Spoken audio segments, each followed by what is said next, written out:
Hey guys, welcome back to another video. Today I wanted to talk about the new Wolfman movie. I just wanted to share some of my thoughts, my opinion. I am obsessed with the original Wolfman. Here's all the stuff I have just in my little office here. The original is my favorite movie of all time. So, how does this one compare? Does this one live up to the legacy of that original one? Is this one as good? Is it better? Does it fall way short? I'm going to be getting into spoiler territory, so if you guys haven't seen the new Wolfman yet, go see that movie and then come back and watch this video. Or if you don't care that the whole thing gets spoiled for you, watch the video. But just warning, I will be talking about the movie that I'm talking about. Like I said, I am a mega fan of the Wolfman. The original. I am beyond obsessed. The first tattoo I ever got was the Wolfman. My favorite movie of all time, obviously. I have so much Wolfman shit. And so when this movie was announced, I was probably more skeptical than most because how often is a remake worth it? You know, how often is a remake actually good? Not as often as you'd want it to be, right? I will say this movie surprised me. It was a lot better than I anticipated. It was, I don't know, it was fun. It wasn't perfect. We'll get into all the stuff I would have done differently or what I didn't like or whatever. But when when those first pictures came out of the like Halloween Horror Nights costume from this movie or whatever that was, just like that guy in that rubber mask, I was so bummed out, dude. And then when the first trailer dropped, I was just like, I don't know about this. But I can confirm this movie was a lot better than I was anticipating it being. Brief overview. This movie is about a man named Blake, his wife Charlotte, and their daughter Ginger. Blake grew up in Oregon with a dad who was kind of a tough love guy. They had a bit of a falling out. Blake now lives in the big city with his wife and daughter, and he wants to be a better dad than his dad was. His marriage is kind of going through some issues right now because Charlotte seems to be a bit of a workaholic, and he's kind of between jobs. There's stress on the marriage because of that. He gets notified by the state of Oregon that his dad has been legally declared dead, and he needs to go back home to clear out his dad's stuff, and thinks that maybe bringing Charlotte and Ginger back to where he's from could be like a nice bonding moment for them. He could feel closer to his wife again. He could give his daughter the good parts of his experience of growing up in Oregon. And then, you know, tragedy strikes. There's a Wolfman, blah, blah, blah. What I loved about this movie was, like everybody said, the sound design, the music, the practical effects of the transformation, and that cool ass like wolf vision that he gets. And when they change the perspective between normal vision for like Charlotte and Ginger and then Blake's Wolfman vision, like that's super sick. I loved every bit of that, and I'm especially the practical effects. I'm so overjoyed they did that. It was body horror, but it was also like, I don't know, 80s fucking, let's see what we can do with special effects kind of a thing. It was so cool. I loved it. I'm so glad it was not CG. There was also a lot of emotional stuff in the movie that I liked, but there was also not enough emotional stuff I felt, and I'll get into that in a little bit. I felt there were definitely parts of that movie that made me scared, made me feel stressed for the characters, stressed for Blake, stressed for the girls, stressed for everybody around. I liked the lycanthropy being a virus because that both fits into kind of Blumhouse's modern approach to these monster movies, as well as it's kind of also a callback to the original with the fact that as the movies progressed, once you get into like House of Dracula, House of Frankenstein, like Larry finds out that his lycanthropy is a product of an infection that has put some pressure on his brain, and he gets an operation to relieve that pressure, and his lycanthropy is cured. So kind of a similar vibe, right? It's a sickness rather than just something supernatural. I love that. So cool. I thought what the actors were given to work with could have maybe been developed a little bit more, but what they did with it was great. I felt like everybody played their role as it was written very well. The direction up until kind of the final act of the movie was very well done. Then it felt a little rushed, and I'll get into that in a bit as well too. But yeah, overall, Wolfman, solid like 6 out of 10. I enjoyed it. I didn't love it. I wasn't like over the moon about it. But as somebody who holds that original like so high up, and like I worship that original movie, a 6 out of 10 for a remake is like, hey, that's pretty good. But now I'm going to talk a little bit about what I did not like. The first thing I didn't like is a little nitpicky, but I think changing the character's name to Blake Lavelle, kind of lame. Like, to me, Larry Talbot is the Wolfman. And I get, like, you're changing the whole story. You're changing the fact that he's a father and a husband, and you're changing the setting it takes place in, all that stuff. But, like, I don't know. Why change the name? What's wrong with him being Larry Talbot? I'd be like, I mean, I know there's been other Batmans, so sweaty nerds, calm down about Terry McGinnis or Dick Grayson or whoever has taken up the mantle at some point. But generally speaking, Bruce Wayne is Batman. I feel like Larry Talbot is the Wolfman. So, I don't know. That's a little nitpicky thing. In regards to the whole virus thing, I feel like they held the audience's hand a little too much with that kind of stuff. Like that text at the very beginning where it's explaining about the hiker that went missing in 1995 and he'd contracted a virus after an attack from an animal, blah, blah, blah, blah, blah. Benefit of the doubt, that was maybe an homage to the beginning of the Wolfman when they open the book and there's like the definition of lycanthropy there for you or whatever. But I do feel like it was just kind of holding the audience's hand a little bit. Like they didn't trust that the audience is smart enough to be able to understand what's going on themselves. I felt like that opening sequence with Blake as a kid and he goes hunting with his dad and they have the run-in with that werewolf and his dad's trying to protect him and not tell him what it is and not try to scare him. And then Blake overhears his dad talking on the ham radio in the basement about it. That scene, like the end part of that scene specifically, when Blake overhears his dad talking about that thing in the woods, and if his dad like had just added a line in there like, you know, this thing seems to have some kind of a, I don't know if it's rabies, I don't know what, but I don't want to get bit by it. That's it. You understand it's like a virus or something. You understand there's like a werewolf. You understand there's something weird.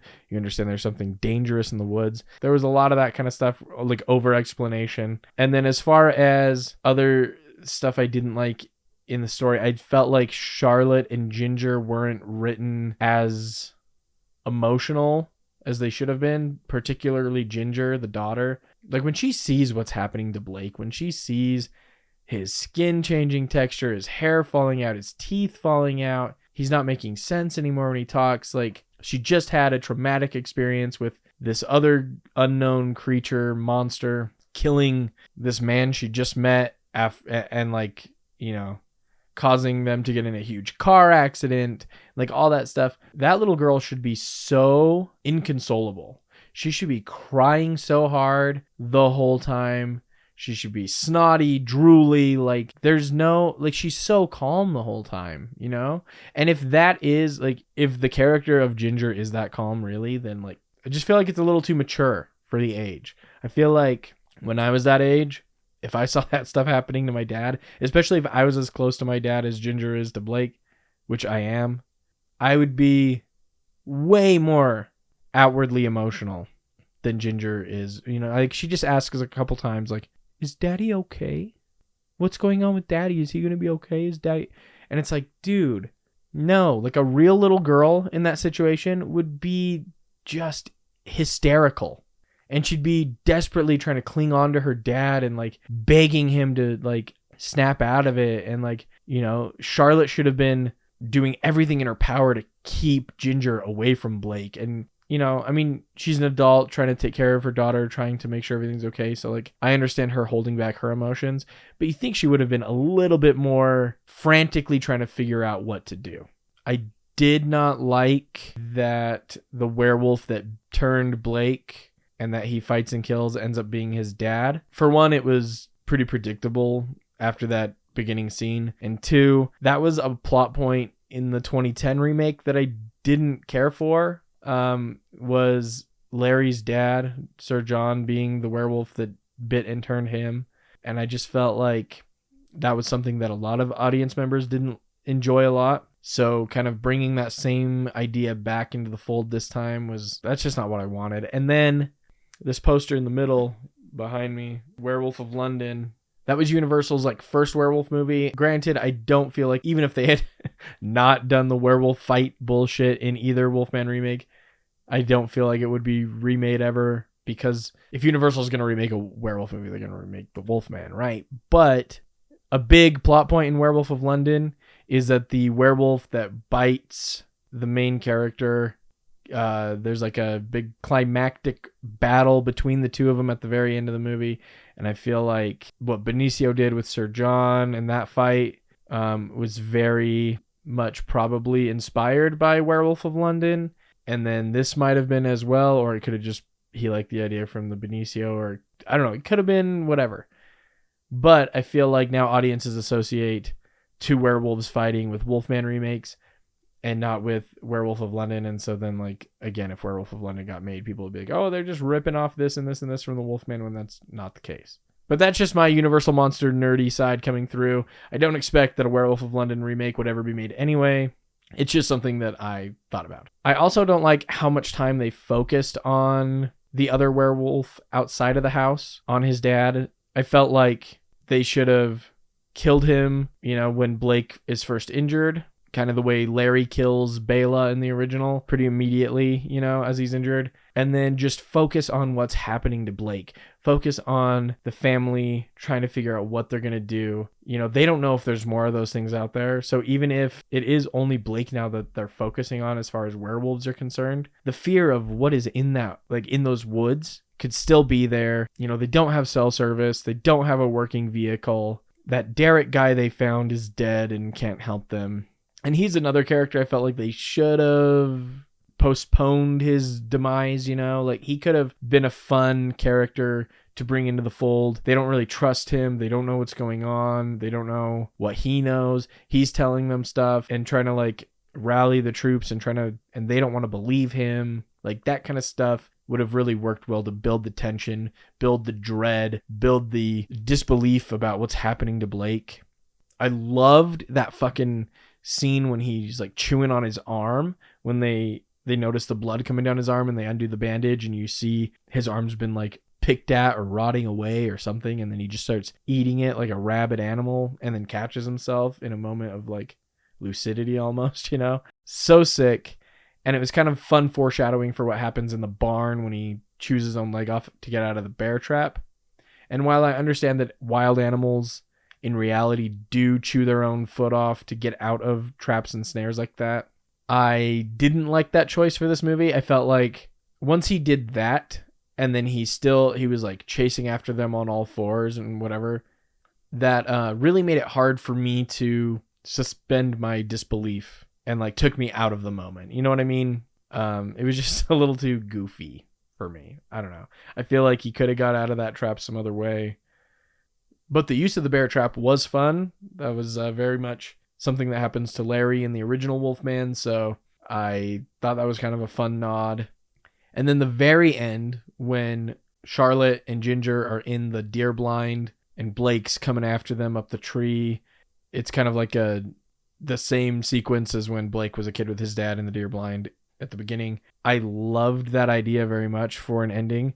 What I wish so much, though, was that when Blake's peering over the top and Charlotte's unsure of if she should shoot or not, I wish there would have been a moment of Ginger hysterically crying for her dad, begging him to stop, begging him to remember them, maybe even, reaching her hand out and putting it on his forehead, trying to read his thoughts like she was doing the whole movie before. And, give the audience that moment to see, like, is Blake going to find his humanity again?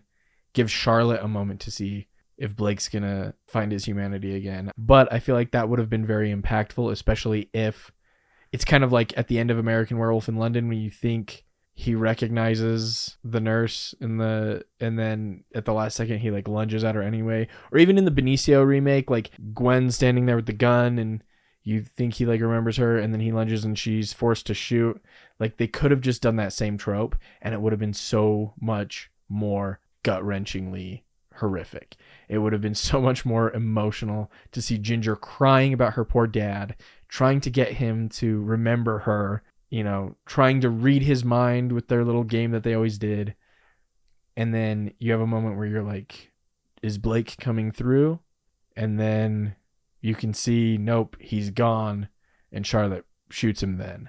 I feel like that would have been so much more impactful, and I wanted so bad for there to just be more heightened emotion. But the way Charlotte and Ginger don't even like break down ever really was odd to me. Like, I feel like the emotional beats that they were trying to hit would have been way more impactful if you felt the amount of fear and anxiety and sadness that Charlotte and Ginger most likely would have felt in a situation like that.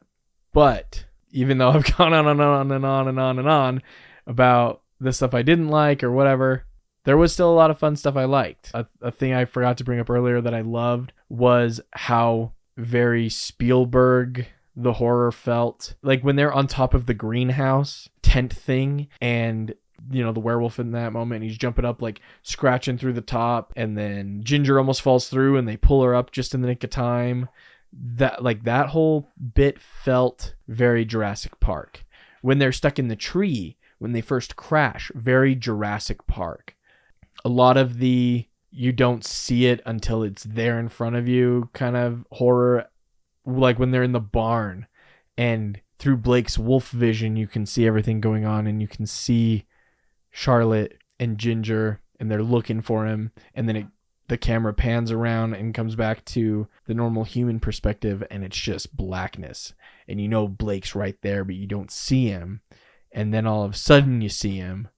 Like, that was Jaws. That was straight up Jaws. And I love horror movies that do that kind of shit where the really scary stuff is what you don't see.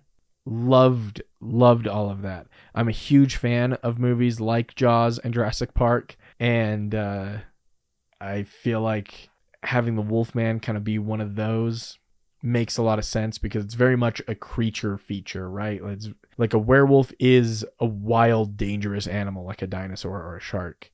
Perfect. Beautiful. Loved it. But overall, yeah, the movie could have been better. It should have been longer. They should have given it more time to breathe, especially after he kills his dad. From that point to the end just went by way too quickly. You didn't get enough time to feel the emotional impact of Blake's transformation on his family, the tragedy of him knowing he's becoming a monster, and then the tragedy of them understanding that like soon Blake will be gone, and they don't know if they're ever going to get him back. They don't know if they're going to be safe around him. They don't know if they need to make the ultimate sacrifice as a group and take Blake out. All of that stuff should have had more time to breathe. It would have been perfect. Would have been beautiful. But anyway, guys, that's all I really wanted to talk about today. I know this video isn't so haha funny like some of my others or whatever, but I'm just such a fan of the Wolfman that there was no way I could just not make a video talking about this new one.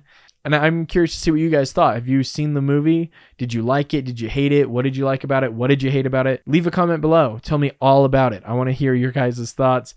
And if you like this video, please consider subscribing. I appreciate the support that I've gotten so far from all of you guys who are returning viewers. I really appreciate the likes and the comments you guys have been leaving. I appreciate all of the new subscribers I've been getting lately. It means the world to me. And I can't wait to keep making videos for you guys in the future. And also a quick plug. If you guys are looking for a new energy drink, something that isn't going to make you crash, something that tastes really good, Dubby, okay? Dubby is awesome. There will be a link in the description below. Use my coupon code POOPOOPP for 10% off. And anyway, guys, see you guys later, probably in a silly video. And let me see. Can I touch your forehead and see? Oh, you love your little girl? That's sweet. Nobody's ever called me their little girl before.